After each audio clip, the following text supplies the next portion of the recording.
y'all, and welcome back to my channel. And welcome to the first review of oh my stars. I was gonna say 1920, and that is definitely not it. Welcome to the first review of 2020. I don't understand why that is so hard to say. Our good old Anastasia Beverly Hills decided that they wanted to release another palette, not just any other palette, another palette in collaboration with Amrezy, with whom they have already done one other palette like way back in the day, and also that super coveted highlighter. So we're getting just a little bit of that double dipping going on in here with this, but you know how I am. A couple of y'all tagged me in the post, you were like, review? And I was like, yeah, y'all know I have a thing with Anastasia palettes, even with like color stories and everything like that. I've still yet to break the umbilical cord between me and new Anastasia palette releases. That's something we might be able to tackle in 2020, but for now, this is what the palette looks like in all of its pink glittery goodness. It does schwitz just a little bit, like it's not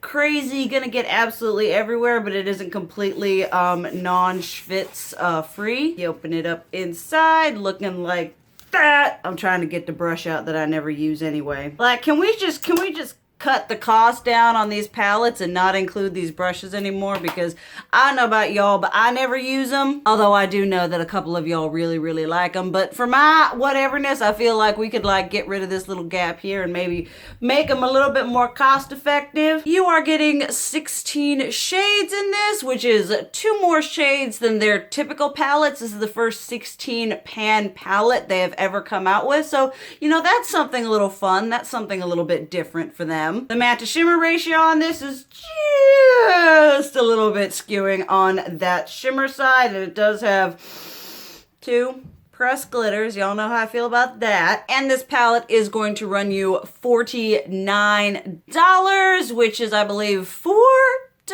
more than their usual palettes, because I'm pretty sure their palettes, typically Modern Renaissance and Soft Glam and all that, I think they are $45. So you're paying $4 more for 2 more shades, although I'll say right now, if we're paying $4 more for the 2 more shades to be pressed glitters, I don't think that's a fair exchange. Obviously, this is what I'm wearing on my papers today. We actually started out with this wasted.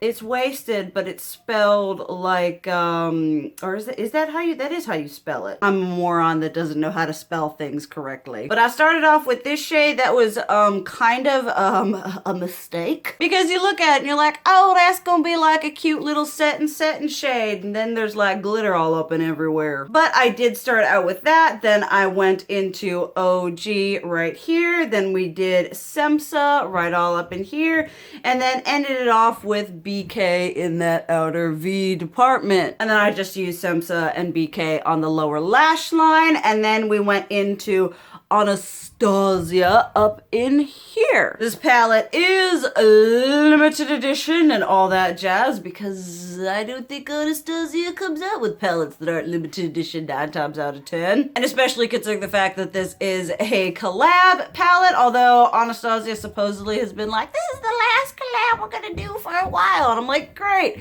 That means they're not gonna do a collab for like 3 months or so. But enough talk in that department. Let us get to swatching these bad boys, and then I'll talk about the palette on a whole. And I'm a moron, and like always, I wear long sleeves when I have to swatch anything. Ooh, there is not a lot of give in this. Oh well. Alright, I'm just gonna go whoop whoop whoop like I do. We're gonna start with Resi right here, which is beautiful. Beautiful, pretty pink. Then Wasted, which is a really pretty pale kind of petal pink color going on. The Resi shade here is a little bit chunky, like it's very soft and very pigmented, so you want to go in with like just a titchy bit, because you can see how much is left on my finger. Next up is Anastasia, which is I feel mostly typical of their shimmers. Then we have Barb right here, which is kind of like a It's like a pretty shimmy shiny shimmer, but it's kind of got that like duochromeness going on. Next up is New Yorker, and then we're getting into the first, oh my goodness, pressed glitter, which I must admit, y'all know when it comes to pressed glitters, I have a fairly high standard. That being said, I absolutely hate pressed glitters in palettes. They're just chunky and they're fallouty and they're all kinds of whateverness and they get all up in your face, and then when you go to remove them, there's glitter everywhere. Like, I feel like if I'm gonna do glitter, I'm gonna go through the struggle of getting like a single glitter and doing the thing and getting the whatever. Don't put it in a palette. Don't put it in a palette. But nobody listens to me, so I digress. Next up, we have OG right here and Cupcake, which is a beautiful, definitely very typical of the Anastasia shimmer formula that I know and love. Although still a little bit chunky. These shimmers are a little bit ka-chunk, cha-chunk, cha-chunk whenever you start off with them. Then Semsa right here, which is very hard to the touch. And I will say, compared to the other mattes, this one is like with these ones, you get the typical Anastasia fallout. With this one, you gotta get your brush in there a little bit more to get that like pigmentation going on. Then Dragon right here, which once again, these shimmers are really nice and they're really pigmented and they're really whatever, but they're also really like thick and chunky. I mean, that swatch is absolutely pitiful.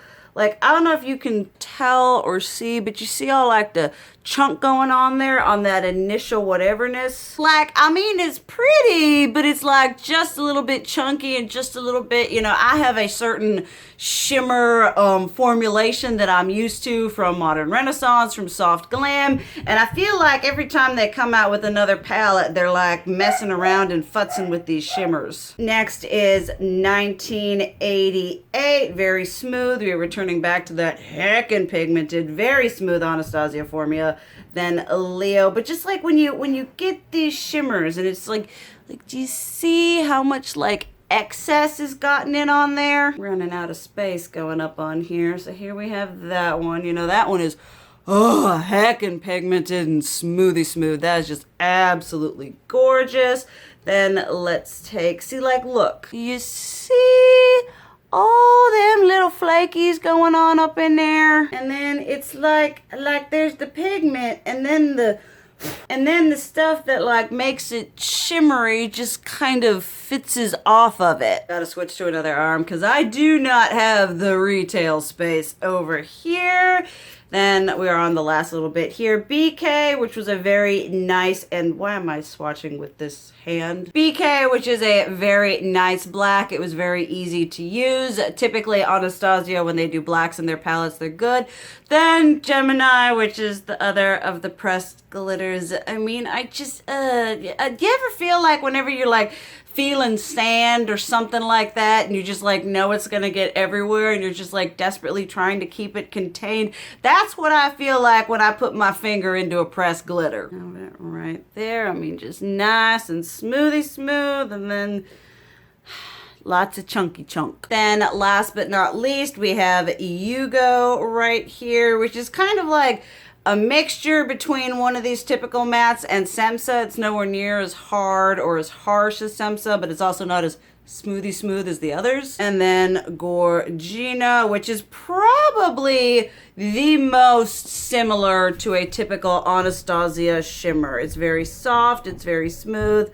It doesn't seem to suffer from a lot of that like chunk factor that the other ones do. So here we have the colors going on here, you know, a myriad of shimmer and matte and all things good. Although I tell you, there ain't nothing good about these glitters except for the fact that this glitter is this really cool like gold and pink whateverness. It's got a really pretty color whateverness. If they could have duochromed that up, that would have been great. Instead of giving us a glitter, I would have been all for that. But no, brands are very insistent on trying to make glitter a everyday thing. They're like, maybe if we put it in a palette, everybody will want to become a crazy Instagram cut crease goddess. It's like, I'm sorry, the typical person does not have the time, the energy, or even for me, the skill set to be dealing with a friggity frackin' pressed glitter. Okay, so let's talk palette on a whole. Now, I'm gonna say this right off the bat. I don't want to say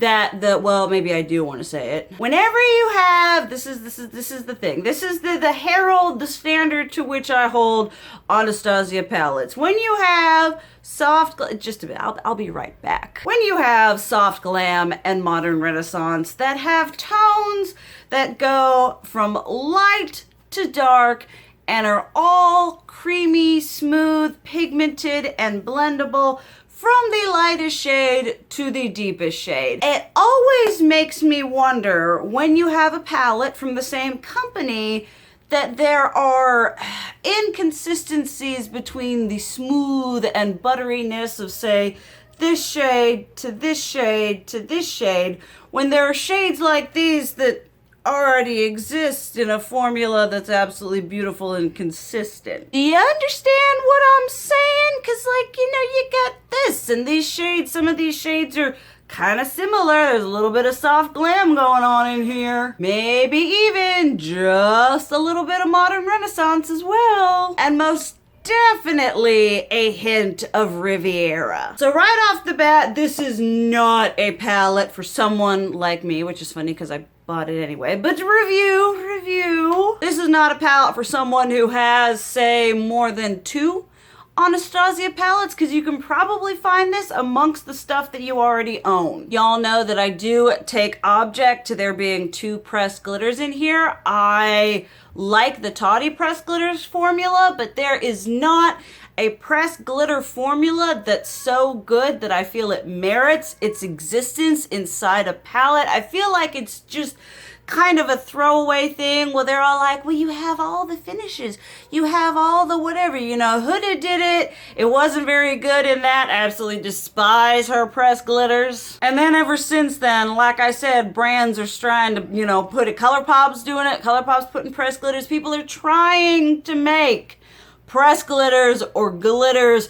a mainstream everyday type of an eyeshadow thing, when in reality it's not. I feel like if you're someone who is going to go the glitter route, because some people do, there is absolutely nothing wrong with that. They have brands that they love that make the loose glitters or the singles or the whatever. Those people, I think, allegedly, are not asking for Anastasia to put pressed glitters in their palettes. And most definitely everyday users of Anastasia, people who are getting this and it's like, okay, all right, I've got kind of like my everyday whateverness, and then I want to, play it up a little bit, for partying. But people who are using this palette in a very, simple, uncomplicated way, they're definitely not asking for the pressed glitters. Like, I am someone, I consider myself to be somewhat adventurous, somewhat like artsy fartsy and artisticness. And pressed glitters in palettes is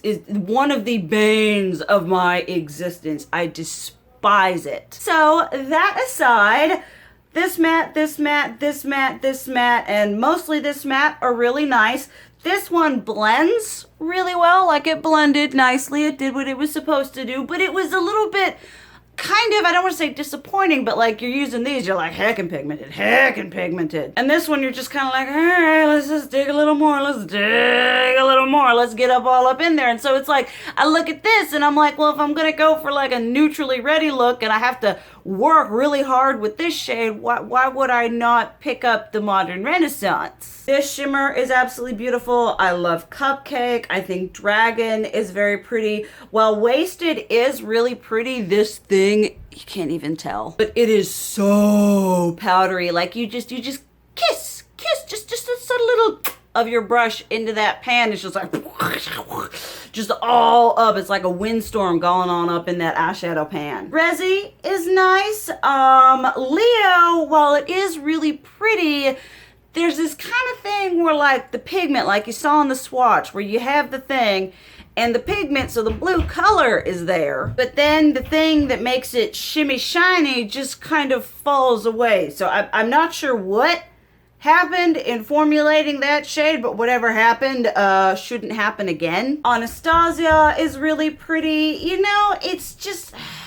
Looking at this, I thought this was going to be, you know, obviously for someone who is a seasoned collector like myself, someone who has more than 3 Anastasia palettes, I was not purchasing this in the thought that this is something I don't have. I was purchasing it in the hopes that the quality would be good, because looking at this palette, it looks like something that would be a great staple for someone either just getting into makeup or someone who wants to expand their collection. Because typically Anastasia has a really great formula, and this has a nice neutral backbone with a lot of really pretty pops of color that make it very user friendly while also being able to play it up a little bit. But y'all know that when it comes to, you know, color, story aside, for me, formulation is always everything. And I just go back to thinking with like the whole, you know, we have modern renaissance, we have soft glam, we have Riviera, we have these formulas that we've seen from Anastasia. We have the Norvina, we have a myriad of eyeshadows from Anastasia that are consistent and beautiful and blendable. And then you have this where it's like, okay, it's not even that much. You've only got 1, 2, 3, 4, 5, 6 true mattes. You should be able to accurately formulate 6 mattes. That shouldn't be too hard. And it makes it seem like it is hard, because the New Yorker, and don't even get me started on the fact that these 2 shades are basically the same. There is that as well. And so just like overall, it had so much potential for being this really nice, user-friendly, kind of all-in-one, go natural, go a little vampy, go a little colorful, you know, pressed glitters aside, that's just 2 throwaways in my opinion. And honestly, if you take the pressed glitters out, it makes a more cohesive palette layout. Just saying, just putting that out there. So the fact that you have 2 gnarly pressed glitters, you have some inconsistent mattes, you have some inconsistent shimmers, this is just, I wish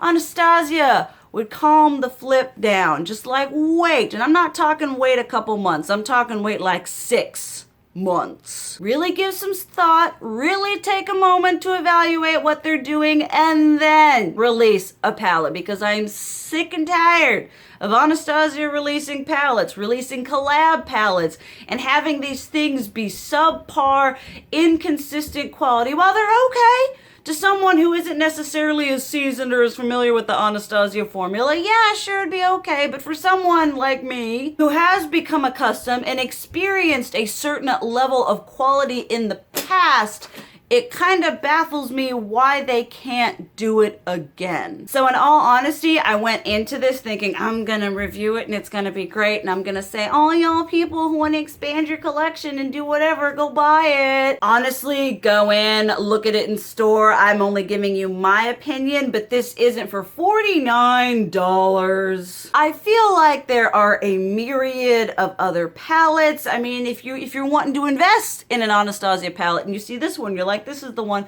just do Modern Renaissance, just do Soft Glam, just do Riviera, you know, don't do this. It's collab, it's a limited edition. I don't think the quality is as consistent. It's just not as nice of an experience, which honestly makes me sad, because look at the pretty packaging and everything like that, and some of the colors are really nice, because I know I'm gonna pull this out for Cupcake and Barb and Anastasia if nothing else. But I'm definitely not gonna be pulling this out for the mattes when I have those mattes in palettes by Anastasia already in a formula that is superior to whatever the frig they're pushing out for their collab products. Although the Jackie Aina, that one was consistent quality. And now I've got glitter schwitzing all over me. So I admit that tended to get a little bit more heated than I expected to. I was planning on doing just kind of a review, and it ended up being just a titchy bit roasty. But y'all know I'm not gonna BS you about spending your money. I'm not gonna be all like, yeah, go spend $49 on this palette, it's the best thing since sliced bread, because no, there are other palettes from Anastasia and from other formulas, other brands. What I need to do is I need to do my series where I go and I purchase ColourPop singles and I make my own like layout, like take that palette Color Story and do it with ColourPop, because I think that would be really interesting. I also want to dupe out the Lolita Porvita. That is something y'all are going to see on my channel eventually in 2020. But for this, I mean, obviously my experience is subjective. I'm sure there are some people who are going to think this is the most amazing thing ever. But just compared to what I've used from Anastasia before, and just, yeah, it's just not one that I feel like I can say, like, it's not awful, but it's definitely not something that I can say, yes, go out and get it. It's totally worth $50. Because I honestly just don't think that it is. Obviously, I would love to hear what your thoughts about this palette down below. I know a fair amount of people have been anti-hauling it just because Anastasia is getting a little bit redundant, a little bit, just boring. But let me know what you think down below. If you've got it, if you love it, you know, let me know if I'm using it wrong. I mean, I'm never gonna touch them pressed glitters, and I know I use them wrong. But thank you guys so much for watching. I love you, and as always, keep it real. Mwah!